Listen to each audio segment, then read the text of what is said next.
Assalamualaikum warahmatullahi wabarakatuh. Apa kabar teman-teman semua? Semoga kabar baik tentunya. Jumpa kembali dengan Bakti. Dan pada kesempatan ini Bakti akan menyampaikan ringkasan materi IPA berkaitan dengan air. Ya, air sebagai sumber kehidupan. Sebagaimana yang kita ketahui bersama bahwa air mengalami siklus atau perputaran dari bumi ke atmosfer dan kembali lagi ke bumi yang terjadi secara terus-menerus. Hal inilah yang menyebabkan ketersediaan air di bumi semestinya selalu tersedia, teman-teman. Namun, beberapa kegiatan manusia menyebabkan terganggunya siklus air tersebut. Air sangatlah penting bagi kehidupan makhluk di bumi ini. Manusia, hewan, dan tumbuhan sangat bergantung pada ketersediaan air. Bahkan, air merupakan komponen utama pada tubuh manusia.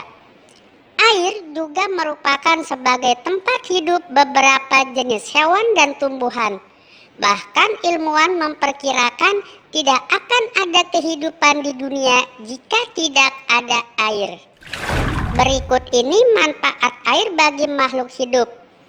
Bagi manusia, air dibutuhkan untuk hal-hal seperti mandi, minum, mencuci, memasak makanan, dan lain-lain. Sama halnya dengan manusia dan hewan, tumbuhan juga membutuhkan air loh teman-teman. Misalnya untuk fotosintesis yang akan menghasilkan glukosa dan oksigen. Dan beberapa jenis tumbuhan juga hidup di dalam air atau di permukaan air. Sementara hewan membutuhkan air untuk minum, membersihkan tubuh, dan juga tempat hidup atau habitatnya. Nah, oleh karena itulah kita harus menjaga agar siklus air dapat berjalan dengan baik. Salah satunya adalah dengan melakukan penghijauan teman-teman, yaitu gerakan menanam pohon di lingkungan kita. Berikut ini beberapa istilah yang berkaitan dengan siklus air. Di antaranya adalah evaporasi, transpirasi, kondensasi, presipitasi, dan infiltrasi. Apakah teman-teman sudah tahu tentang istilah-istilah tersebut? Jika belum, berikut ini penjelasannya. Evaporasi adalah proses penguapan air di permukaan bumi.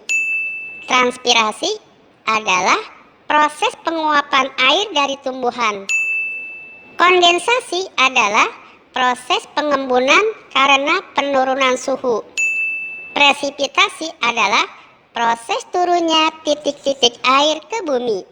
Sementara infiltrasi adalah proses penyerapan air ke dalam tanah. Sebelum kita lanjutkan, ayo kita jawab pertanyaan berikut. Yang pertama, proses siklus air adalah?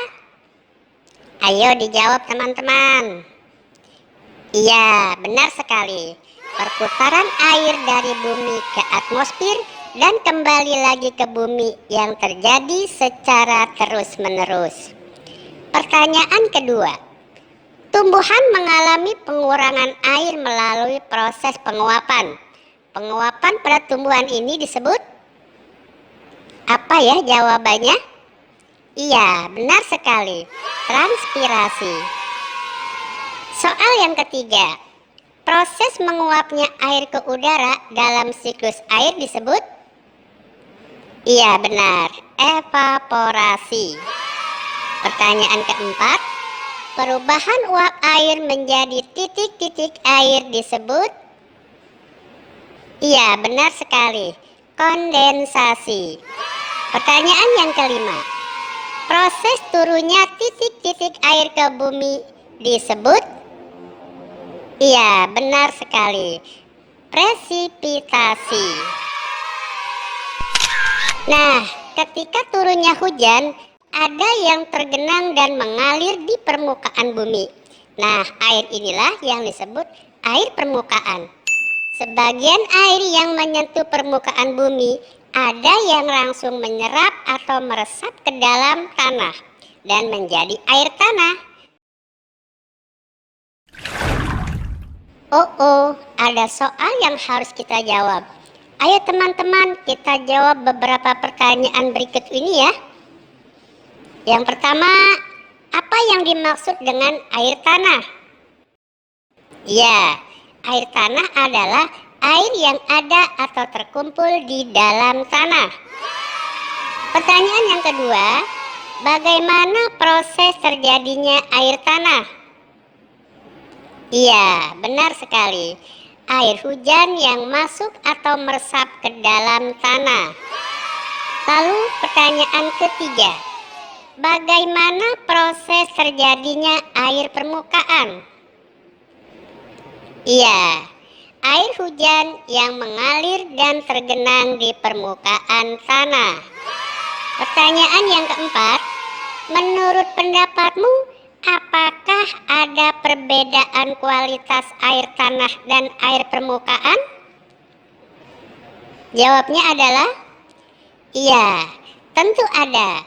Air tanah lebih jernih karena telah mengalami proses penyaringan oleh lapisan-lapisan tanah. Sementara air permukaan, air yang bercampur dengan sampah-sampah yang ada di permukaan bumi atau tanah. Jadi, air yang berada di dalam tanah tentu lebih jernih. Selanjutnya, ada dua macam air teman-teman, yaitu air bersih dan air kotor. Air kotor dapat menjadi sumber dan media perkembangbiakan penyakit.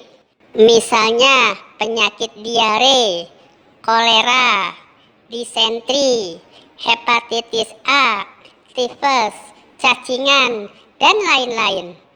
Sedangkan air bersih adalah air yang memenuhi 3 syarat, yaitu syarat fisik, syarat kimia, dan syarat mikrobiologis.